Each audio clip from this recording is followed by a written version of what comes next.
ব্যক্তিগতভাবে আমি টুকটাক আঁকাআঁকি করি, কিন্তু মজার বিষয় হচ্ছে আমি কখনোই এই জায়গায় আসি। ইলিশ আমাদের আসলে একটা আবেগের নাম, মাছের চেয়ে এটা আবেগ বেশি। আমাদের দেশে পর্যাপ্ত পরিমাণে কিন্তু ইলিশ মাছ আছে। পয়লা বৈশাখে আমি মাছ খেতে পারি না, আমার দেশের বাইরে যে বন্ধু আছে সে কিভাবে পায়। এক টুকরো ইলিশ মাছ মানুষের কাছে স্বপ্নের মতন হয়ে যায় কখনো কখনো। বাংলাদেশের মানুষ এখন ফিল করে যে তারা বড়লোক। খুবই ভালো লাগছে, মানে ও রং দিয়ে আঁকছে, এই বিষয়টাই দেখতে খুব ভালো লাগছে। আমার নিজের খুব ইচ্ছা ছিল ছোটবেলায় চারুকলায় পড়ার, তো ওকে দেখে আমার কাছে মনে হচ্ছে যে সামহাও ওকে দিয়ে ইচ্ছেটা পূরণ হয়ে যাচ্ছে। মানে ও তো এখন অনেক ছোট, কিন্তু ও যে আঁকছে এটা দেখতেই আমার কাছে খুব ভালো লাগছে।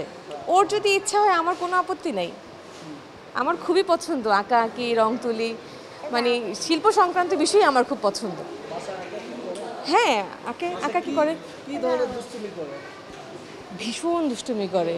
এই যে রং মেখে তো প্রচুর ঘাটাঘাটি করে, আমি ওকে রং দিয়ে বসিয়ে দেই, প্রচুর আঁকাআঁকি করে, খেলাধুলা করে, গান গায়, কবিতা আবৃত্তি করে, বল খেলে, ক্রিকেট খেলে, সব কিছুই করে।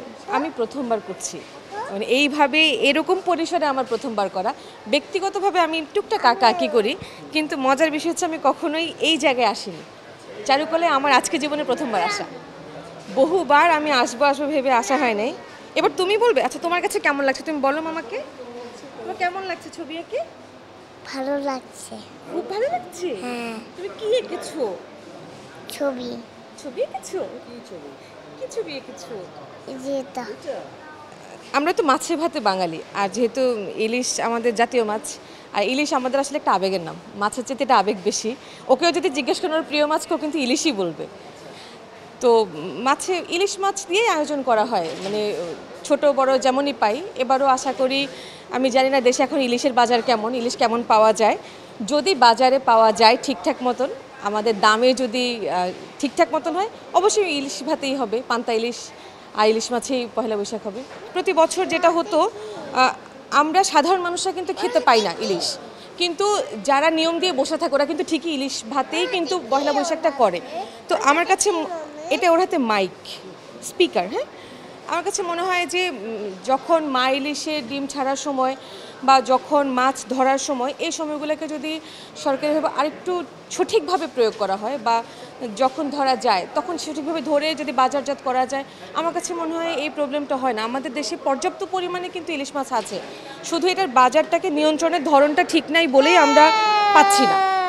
এবং এমন না যে মানে একদমই নাই বলে মাছ অনেক বেড়ে যাচ্ছে। আপনি দেখবেন যে বাজারে প্রচুর মাছ, একদম গ্রাম অঞ্চল থেকে শুরু করে শহরে সবখানেই প্রচুর মাছ। মাছটা কোথায় যায় এটা তো খুব ইন্টারেস্টিং। আপনি দেখবেন আমাদের যে বন্ধুরা দেশের বাইরে আছে, ওরা কিন্তু খুব ইজিলি আমাদের দেশের মাছটা খায়, তো ওরা কোত্থেকে পায়? পয়লা বৈশাখে আমি মাছ খেতে পারি না, আমার দেশের বাইরে যে বন্ধু আছে সে কিভাবে পায়? তাহলে নিশ্চয়ই আমার দেশের জিনিসটা বাইরে চলে যাচ্ছে। আপনি একটা জিনিস কখন আপনি সেটা ব্যবসায় পাঠাবেন? আপনি যখন আপনার নিজের প্রয়োজনটা মিটে যাবে। সাপোজ আপনি আপনার বাড়িতে একটা কিছু চাষবাস করছেন, তখন আপনার যখন চাহিদা মেটে যাবে তখন আপনি গিয়ে আরেকজনকে বিক্রি করবেন, বাজার করবেন। ঠিক সেভাবে ইলিশ মাছের তো আমাদের আগে অধিকার, বাঙালিদের আগে অধিকার। আপনি আমার দেশে সুলভে আমার দেশের মানুষকে দিয়ে তারপর যদি থেকে যায় তখন আপনি বাইরে পাঠাবেন, কিন্তু আপনি ধরছেনই বাইরে পাঠানোর জন্য। আপনার মানে টার্গেটই হয়ে যাচ্ছে যে আপনি বাইরের মানুষ ধরবেন, আপনি ওখান থেকে বেশি ইনকাম, অথচ আমার দেশের মানুষ খেতে পাচ্ছে না। এক টুকরো ইলিশ মাছ মানুষের কাছে স্বপ্নের মতন হয়ে যায় কখনো কখনো। রিকশাওয়ালা আপনি ইলিশ মাছ বাদ অন্য মাছগুলো খেতেই তার নাভিশ্বাস উঠে যাচ্ছে। তার সারাদিনে যে ইনকাম, সেই ইনকামে তো সে এক মাসে গিয়ে একটা মাছ কেনার মতন অবস্থায় সে যেতে পারবে না, তাই না? তো আমার কাছে মনে হয় যে ওটা, এবং যারা মাছ ধরে আমার তো মনে হয় তারাও তৃপ্তি করে মাছ খায় না, তাদেরও সিন্ডিকেট আছে, তারাও ধরে দিয়ে দিতে হয়, তারাও মাছটা খেতে পায় না। তৃণমূল থেকে যদি আপনি বন্টনটা সঠিকভাবে আমার কাছে মনে হয় যদি করা হয়, তখন গিয়ে সবাই খেতে পাবে। একটা সময় তো পেতো, তখন বাংলাদেশ আরও গরিব ছিল, তখন গরিবরা খেতে পেত। এখন বাংলাদেশ অনেক রিচ হয়ে গেছে, বাংলাদেশের মানুষ এখন ফিল করে যে তারা বড় লোক, অনেস্টলি ফিল করে মানুষ বড় লোক। আপনিও কিন্তু 5 থেকে 10 বছর আপনার কাছে মনে হতো আপনি কিন্তু গরিব, আমার কাছেও মনে হতো। এখন আমার কাছে মনে হয় যে আমরা একটু মনে হয় বাংলাদেশটা একটু বড়লোক হচ্ছে, চেহারা একটু বড়লোকে আসছে, কিন্তু যেই খাবার দাবারটা আমরা আগে পেতাম সেটা কিন্তু পাচ্ছি না।